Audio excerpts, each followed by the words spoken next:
કેમ છો વિદ્યાર્થી મિત્રો? લાસ્ટ પીરિયડમાં આપણે ઇથેન, ઇથિન અને ઇથાઇનમાં થતું સંકરણ વિશે ભણ્યા હતા. હવે આપણે આગળનો ટોપિક આપ્યો છે ડી કક્ષકોનું સમાવેશ કરતા તત્વનું સંકરણ.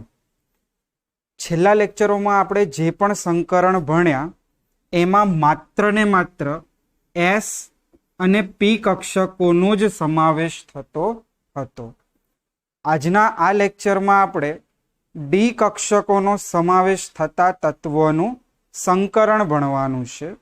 તો મિત્રો, પહેલા આપણને એ ખ્યાલ હોવો જોઈએ કે ડી કક્ષક ક્યારે આવશે. તો ત્રીજા આવર્તના જે તત્વો છે તેમાં 3s 3p ઉપરાંત 3d કક્ષકનો સમાવેશ થાય છે. તો પહેલા જ અહીંયા લખીએ છીએ આપણે ત્રીજા આવર્તના તત્વોની ઇલેક્ટ્રોન રચનામાં 3s 3p અને 3d કક્ષકો આવેલ હોય છે. હવે મિત્રો, 3s 3p અને આ 3d કક્ષકો વચ્ચે ઉર્જાનો તફાવત ખૂબ જ ઓછો હોવાથી s p અને આ d કક્ષકો એકબીજામાં સંમિશ્રણ પામીને નવી કક્ષકોનો સેટ બનાવી શકે છે અને સંકરણ કરી શકે છે. તો બીજો પોઈન્ટ અહીંયા લખીશું. અહીંયા 3s 3p અને 3d પરમાણ્વીય કક્ષકોની ઉર્જા વચ્ચે ખૂબ ઓછો તફાવત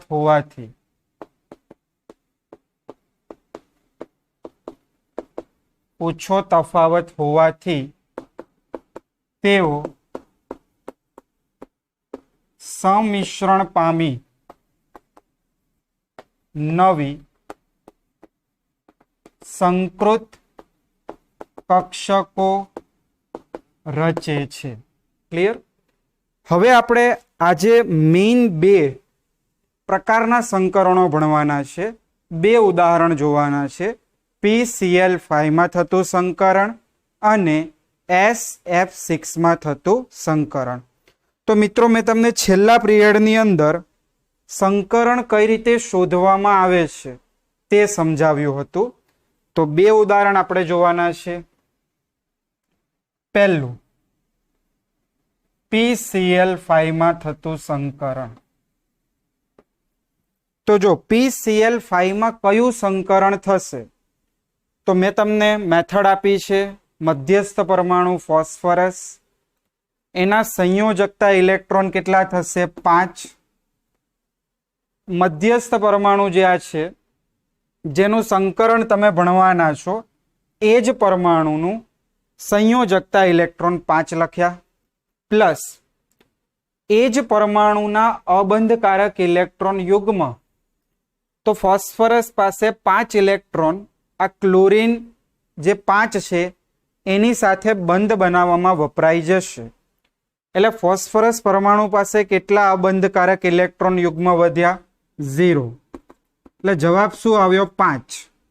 હવે તમારે સંકરણ કઈ રીતે સમજવું? તો જુઓ, આપણી પાસે 3 કક્ષકો છે, S, P અને D. પહેલા તો S કક્ષક લઈ લીધી. હવે P3 લઈએ. ટોટલ આપણે 5 કક્ષકો બનાવવાની છે. તો એક S કક્ષક લીધી, 3 P કક્ષક લીધી. તો 1 ને 3 કેટલા થયા? 4. તો હવે એક આપણે કઈ લેવી પડે? D કક્ષક. એટલે અહીંયા ફોસ્ફરસનું સંકરણ કયું થશે? sp3d. ક્લિયર? તો પહેલો પોઈન્ટ જ લખીશું. PCl5 અણુમાં ફોસ્ફરસ પરમાણુનું સંકરણ કયું જોવા મળે છે? sp3d હોય છે. સંકરણ વાળો વિડિયો લેક્ચર પહેલા જોવો. લાસ્ટ પીરિયડમાં આપણે સમજાવ્યું છે આખી મેથડ એની. હવે આખું સંકરણ સમજવાનું છે. તો પહેલા તો આપણે ફોસ્ફરસની ઇલેક્ટ્રોન રચના વિશે માહિતી હોવી જોઈએ. તો હું અહીંયા પોઈન્ટ લખીશ. ફોસ્ફરસની ભૂમિ અવસ્થામાં ઇલેક્ટ્રોન રચના નીચે મુજબ છે. રાઈટ? ચલો, ફોસ્ફરસનો પરમાણુ ક્રમાંક કયો થશે? તો ફોસ્ફરસ 15મા નંબરનો પરમાણુ ક્રમાંક આવશે એનો. તો મેં અહીંયા લખ્યું 15. ઇલેક્ટ્રોન રચનાની વાત કરીએ તો જો હું તમને આખી ઇલેક્ટ્રોન રચના આપું છું, પછી આપણે જેની જરૂર છે એ અહીંયા લખીશું. તો આ phosphorus 1s2 2s2 2p6 3s2 3p3 જો 6 2 8 2 10 12 અને 3 15. તો આવી રીતે 15 ઇલેક્ટ્રોન થઈ જવા જોઈએ. હવે આગળ આપણે સંકરણ વાળા ટોપિકમાં કીધું હતું કે સંકરણમાં માત્ર ને માત્ર સંયોજકતા કોષ એ જ ભાગ લઈ શકે છે. એટલે આપણે અહીંયા 3s અને 3p લખીશું. તો હું ફોસ્ફરસની આ ભૂમિ અવસ્થાની ઇલેક્ટ્રોન રચના આપું છું. તો અહીંયા નીચે લખવાનું ભૂમિ અવસ્થા. ચલો, ભૂમિ અવસ્થામાં અહીંયા બાજુમાં જુઓ, આ બંને હું લખું છું. તો જો ઉપર તમે કક્ષકો લખો 3s અને 3p. ચલો, s ની અંદર એક બોક્સ, p માં 3 બોક્સ. 3s2 એટલે આમાં 2 ઇલેક્ટ્રોન. 3p3 તો 1 2 અને 3 ઇલેક્ટ્રોન. ચલો, આપણે કયા પ્રકારના સંકરણો ભણીએ છીએ? ડી કક્ષકનું સમાવેશ થતું હોય તેવા સંકરણો. તો અહીંયા લખ્યું હતું 3s આવી જાય, 3p આવી જાય અને 3d પણ આવી જાય. તો 3s 3p અને અહીંયા કઈ આવશે? 3d. ચલો, ડી ની અંદર કેટલી કક્ષકો આવશે? 5. 1 2 3 4 અને 5. આ ફોસ્ફરસની ભૂમિ અવસ્થાની ઇલેક્ટ્રોન રચના થઈ. હવે અહીંયા શું થશે? ઉત્તેજિત અવસ્થાની ઇલેક્ટ્રોન રચના. તો ફોસ્ફરસની ઉત્તેજિત અવસ્થાની ઇલેક્ટ્રોન રચનામાં 3s નો એક ઇલેક્ટ્રોન 3d માં જશે આવી રીતે. એટલે આ એક ઇલેક્ટ્રોન તમારે 3d માં મોકલવાનો છે. તો હવે અહીંયા લખીશું ફોસ્ફરસની ઉત્તેજિત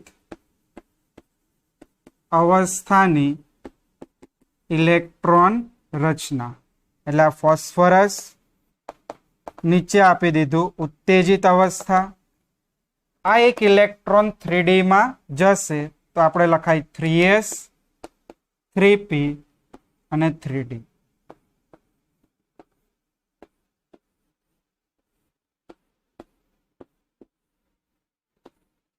હવે ઇલેક્ટ્રોનની ગોઠવણી. જો આમાં 2 ઇલેક્ટ્રોનમાંથી એક થઈ ગયો, આ 3 એઝ ઇટ ઇઝ, અને એક ઇલેક્ટ્રોન આગળ ટ્રાન્સફર થયો. આ થઈ ફોસ્ફરસની ઉત્તેજિત અવસ્થાની ઇલેક્ટ્રોન રચના. હવે અહીંયા આપણે પહેલા જ પોઈન્ટમાં કહી દીધું છે કે સંકરણ કયું થાય છે? sp3d.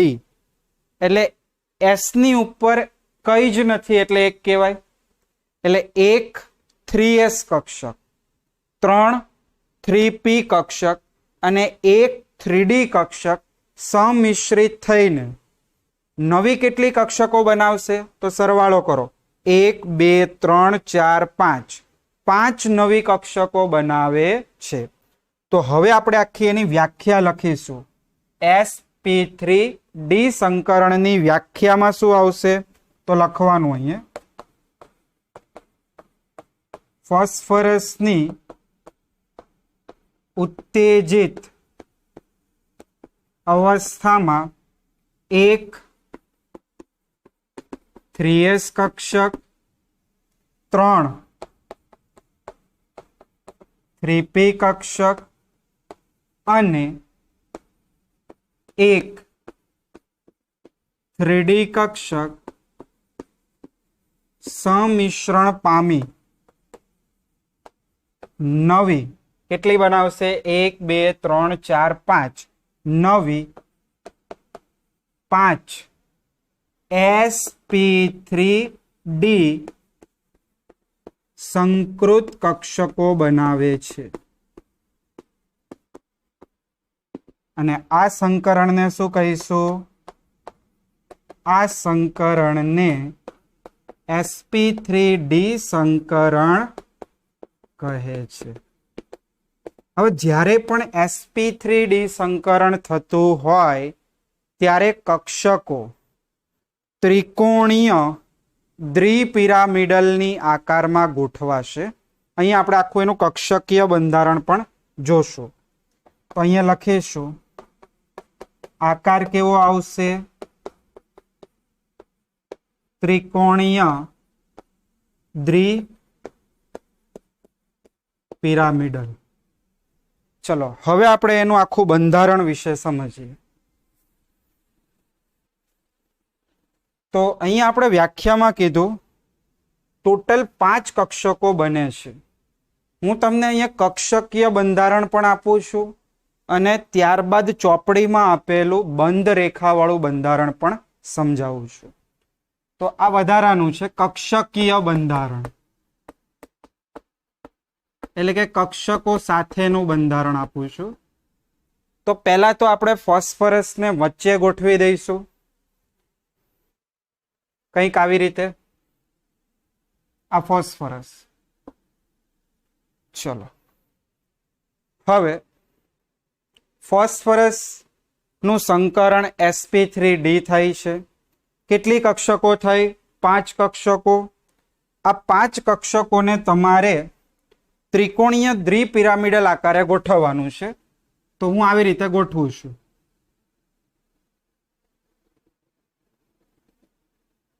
આ 1, આ 2, આ 3, આ ત્રિકોણ થયું। આ એક સમતલમાં છે આવી રીતે, આ ત્રિકોણ। હવે 2 કક્ષકો આ સમતલ, આવી રીતે આ સમતલ, એક આની ઉપર આવશે। તો જો આવી રીતે, અને એક કક્ષક આની નીચે આવશે આવી રીતે। આ જે 5 કક્ષકો બનાવી તે 5 કક્ષકો કઈ છે? sp3d કક્ષકો છે। હવે જો અહીંયા આપણે અણુનો આવી રીતે લખી શકાય PCl5, 5 કક્ષકો બની ગઈ આવી રીતે। આ 5 કક્ષકો હું ભેગી કરી શકું, 1 2 3 4 5। આની નીચે હું શું લખી શકું? sp3d સંકૃત કક્ષકો। આ 5 નવી બનેલી કક્ષકો છે, જે આ 5 ભેગી થઈ ને એમાંથી બનેલી કક્ષકો છે। જો આ 5 ભેગી થઈ એમાંથી દરેકમાં શું આવશે? એક ઇલેક્ટ્રોન આવશે આવી રીતે। આ જે પિંક કલરમાં ઇલેક્ટ્રોન છે એ ફોસ્ફરસના છે। તો આપણે પણ શું કરીશું? દરેકમાં એક ઇલેક્ટ્રોન દર્શાવી દઈશું, આ ફોસ્ફરસના ઇલેક્ટ્રોન।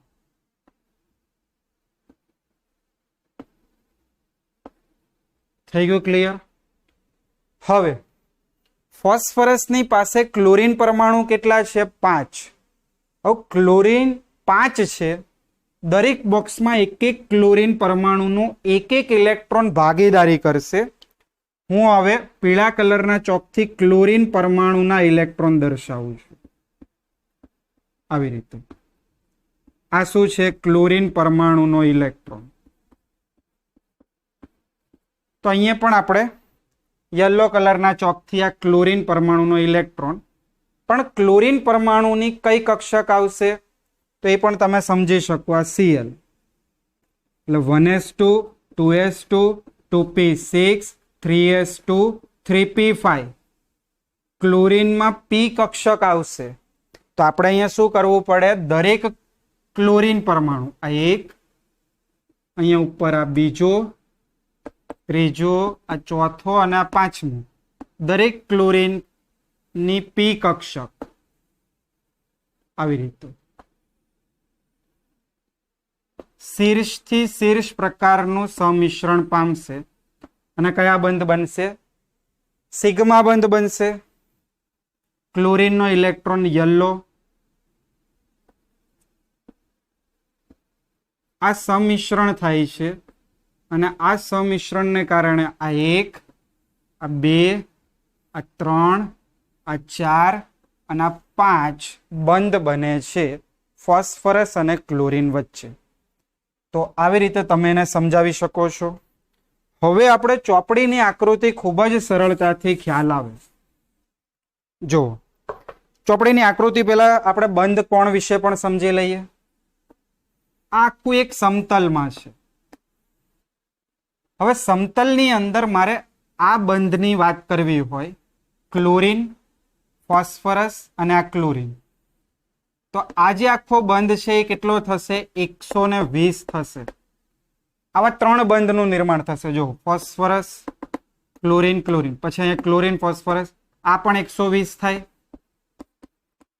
અને આ પણ કેટલો થશે 120 થશે એટલે તમે સમતલમાં આખું આમ રોટેશન કરો એટલે 12 તરી 36 360 ડિગ્રી થયું હવે આ ઉપરાંત બીજો એક બંધ તમારે આવો આવશે ક્લોરીન ફોસ્ફરસ અને આ ક્લોરીન તો જો આ બંધ કેટલો બને છે તો તમે જોઈ શકો છો આ જે બંધ બને છે એ બને છે 90 ડિગ્રીનું એટલે બે પ્રકારના બંધ જોવા મળશે એક તમને જોવા મળશે 90 ડિગ્રીના 90 ડિગ્રીના જે બંધ હશે એ બે હશે એક સમતલથી ઉપર અને એક સમતલથી નીચે અને બાકીના 3 જે બંધ કોણ બને છે સમતલમાં એ 120 ના હોય છે હવે આની આકૃતિ આપણે દર્શાવીએ આવી રીતે આ ફોસ્ફરસ 3 ક્લોરીન સમતલની ઉપર સમતલની નીચે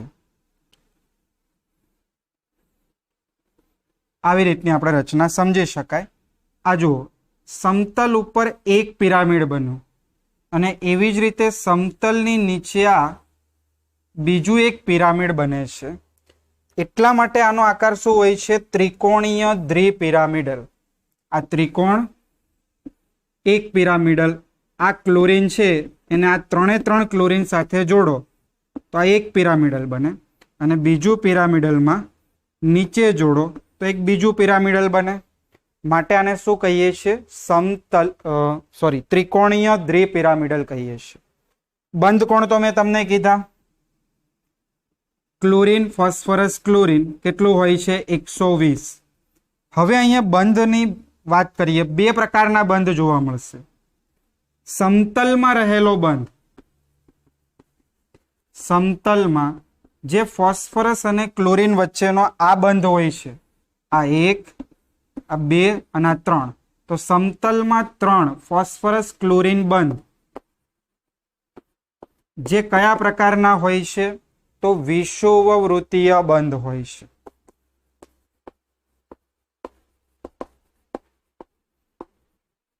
તો જો આ વિષુવવૃત્તીય બંધ છે આ 1 પછી આ 2 અને આ 3 આ જે 3 છે એ વિષુવવૃત્તીય બંધ છે અને હું તમને એક સમતલની ઉપર આ ફોસ્ફરસ અને ક્લોરીન વચ્ચેનો આ બંધ અને બીજો એક સમતલની નીચે તો હું લખું છું સમતલની ઉપર અને નીચે બે ફોસ્ફરસ ક્લોરીન બંધ હોય એ કેવા હોય છે અક્ષીય બંધ હોય છે અક્ષીય બંધ કયા કયા જો એક આ બંધ અક્ષીય અને બીજો આ બંધ અક્ષીય આવશે ક્લિયર તો આ રીતની થિયરી અંદર ચોપડીમાંથી લખવી ફરીથી રિપીટ કરું છું PCl5 ના બંધારણમાં 3 ફોસ્ફરસ ક્લોરીન વિષુવવૃત્તીય બંધ હોય છે અને 2 ફોસ્ફરસ ક્લોરીન અક્ષીય બંધ હોય છે. હવે અહીંયા શું થતું હોય છે? આ અક્ષીય બંધમાં અપાકર્ષણ વધારે હોય. અપાકર્ષણ વધારે હોય એટલે આ જે ફોસ્ફરસ અને ક્લોરીનનો બંધ હોય એ લાંબો બને છે. અક્ષીય બંધ કેવો હોય છે? લાંબો બંધ હોય છે. જ્યારે વિષુવવૃત્તીય બંધ કેવા હોય છે? ટૂંકા હોય છે. હવે લાંબો બંધ હોય એટલે એ બંધ શું થાય? સરળતાથી તૂટી જાય છે. માટે અક્ષીય બંધ સરળતાથી તૂટે છે. અક્ષીય બંધ સરળતાથી તૂટે માટે PCl5 એ વધારે પ્રતિક્રિયાત્મક હોય છે. જ્યારે પણ PCl5 ને આપણે ગરમ કરીએ, આગળ 12માં રિએક્શન આવશે, તો ગરમ કરતા આપણને PCl3 મળે છે અને ક્લોરીન ગેસ મળે. એ કેમ મળતું હોય છે? આ બંધ તૂટી જાય એટલે અહીંયાથી ક્લોરીન છૂટું પડ્યું, આ બંધ તૂટી ગયો એટલે નીચેથી ક્લોરીન છૂટું પડ્યું. આ બંને ક્લોરીન પ્રક્રિયા કરીને ક્લોરીન ગેસ આપતા હોય છે. તો આ રીતે આખું આપણે અહીંયા PCl5 માં સંકરણ સમજાવી શકાય. ચોપડીમાંથી એક એક પોઈન્ટ થિયરીનો લખવો અને તૈયાર કરવો. તો પહેલા એટલી આકૃતિ દોરી નાખો. અક્ષીય બંધારણો, વિષુવવૃત્તીય બંધારણ, આખું કક્ષકીય બંધારણ. પછી આપણે બીજો અણુ લઈએ.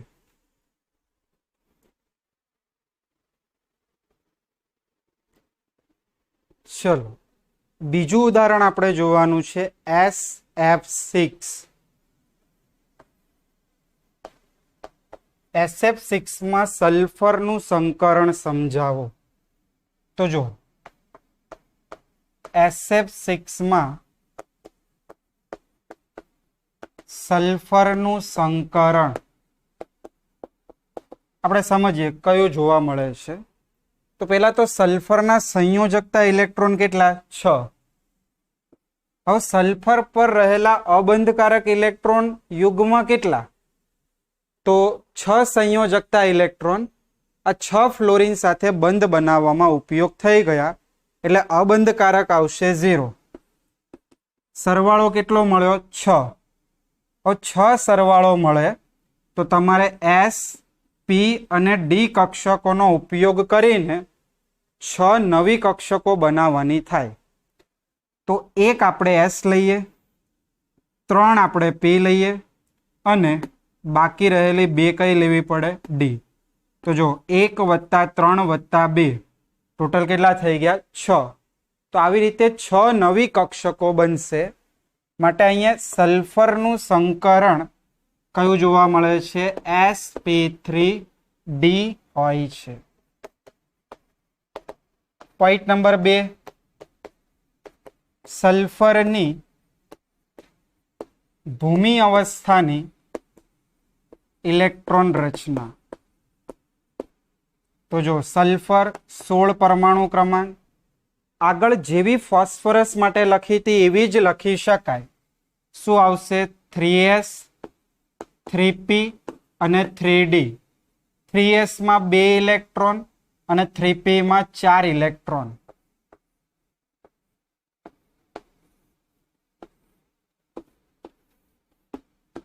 એટલે આ રીતની રચના જોવા મળશે.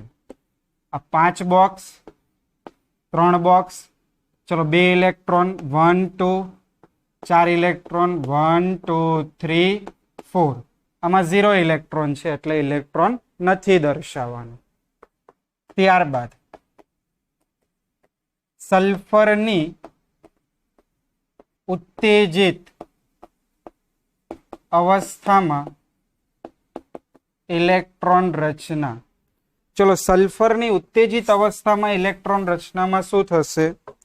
તો આ એક ઇલેક્ટ્રોન 3s નો 3d માં જશે અને એવી જ રીતે 3p માં જે 4 ઇલેક્ટ્રોન છે તેમાંથી એક ઇલેક્ટ્રોન 3d માં જશે. તો હું અહીંયા આ ભૂમિ અવસ્થાની હતી. હવે હું સલ્ફરની ઉત્તેજિત અવસ્થાની ઇલેક્ટ્રોન રચના લખું છું. તો 3s1 કર્યું, 3p3 કર્યું અને 3d2 કર્યું. जो इलेक्ट्रॉन दर्शावવાની पद्धति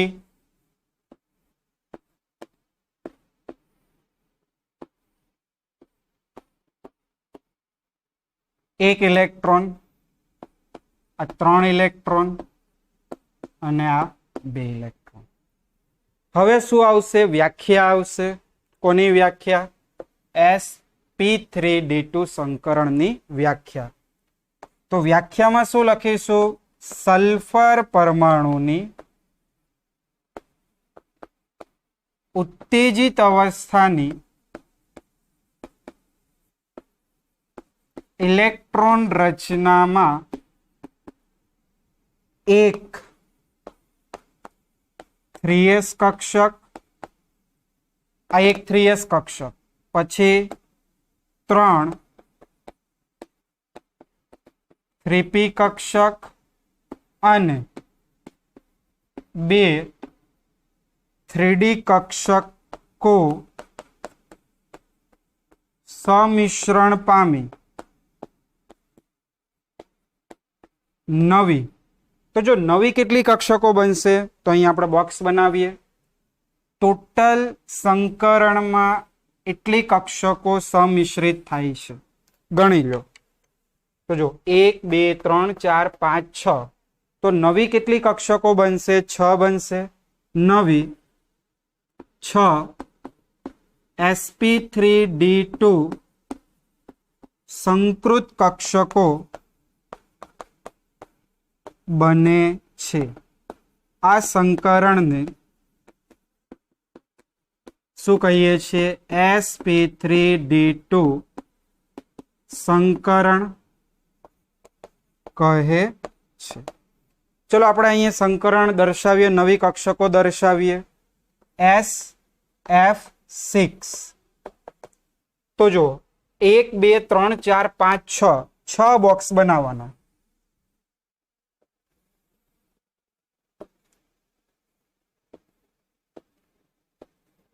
1 2 3 4 5 6 नीचे लखवानुं। आ शू छे? तो लखी शकाय 6 sp3d2 संकृत कक्षको छे। हवे अहींया शू करवानुं? आ 6 इलेक्ट्रॉन दर्शावी दईए।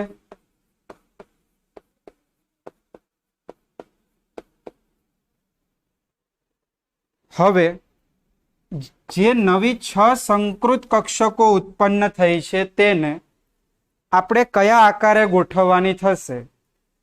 तो आकार एनो थशे अष्टफलकीय आकार।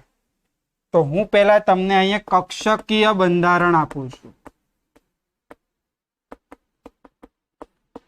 कक्षकीय बंधारण में सल्फर ने वचमा राखीए अने टोटल 6 कक्षको जे नवी बनी छे एने दर्शाववानी छे। तो जो समतल में 4 एटले एक चौरस बनाववानो होय रीते 1 2 3 आ 4 एक समतलनी उपर 5 અને આ 6। आ 6 कक्षको sp3d2 संकृत कक्षको छे। आ 6 केटला इलेक्ट्रॉन छे? 6। तो दरेक कक्षक में एक एक इलेक्ट्रॉन आपो।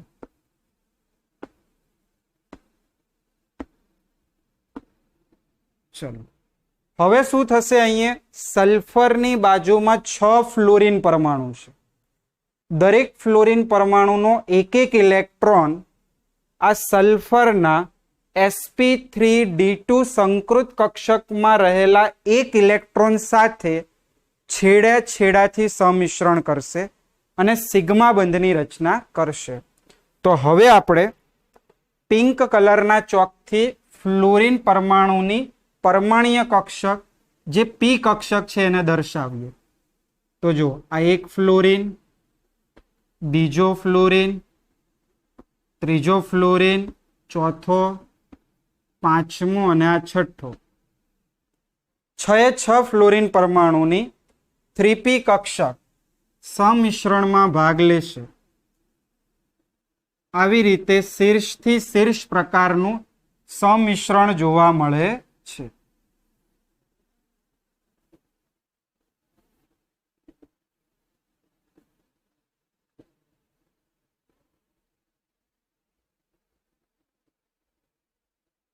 હવે આપણે ફ્લોરિન પરમાણુનો એક એક ઇલેક્ટ્રોન દાખલ કરીએ અને આ અહીંયા સિગ્મા બંધ બની ગયો એક. એવી જ રીતે અહીંયા પણ આ સિગ્મા બંધ, એવી જ રીતે આ પણ સમિશ્રણ થશે અને સિગ્મા બંધ. તો દરેક આવા 6 સિગ્મા બંધ બને છે. ક્લિયર? હવે આનો આકાર આપણે નીચે સમજીએ. અહીંયા પણ તમે સમજી શકો. જો તમે આ 4 ફ્લોરિનને જોડો તો આ એક સમતલમાં છે, બરોબર. હવે ઉપરના ફ્લોરિન સાથે જોડો તો આ એક ફલક થઈ, એક બાજુ. આવી રીતે જોડો એટલે પાછળની આ બીજી બાજુ, આ ત્રીજી બાજુ અને આ ચોથી બાજુ. 4 ફલક ઉપર બને અને એવી જ રીતે 4 ફલક નીચે બને. એટલા માટે આ આકારને આપણે શું કહીએ છીએ? અષ્ટફલકીય આકાર. 8 ફલકો બને. ફલક એટલે બાજુ થાય કેમિસ્ટ્રીની ભાષામાં. ફલક એટલે બાજુ. તો 4 ફલક ઉપર બને અને 4 નીચે. જો આવી રીતે ફલકો બને, આવી રીતે આ 2 ફલકો, પછી એવી રીતે આમ 2 ફલકો, એટલે 4, અને એવી રીતે નીચે 2 અને આમ 2, એટલે તમે જોઈ શકો 8 ફલકોની રચના થાય. હવે આપણે ચોપડી પ્રમાણે આની રચના સમજીએ. તો જો ચોપડી પ્રમાણે સમજીએ તો સલ્ફર વચમાં, 4 ફ્લોરિન પરમાણુ એક સમતલમાં.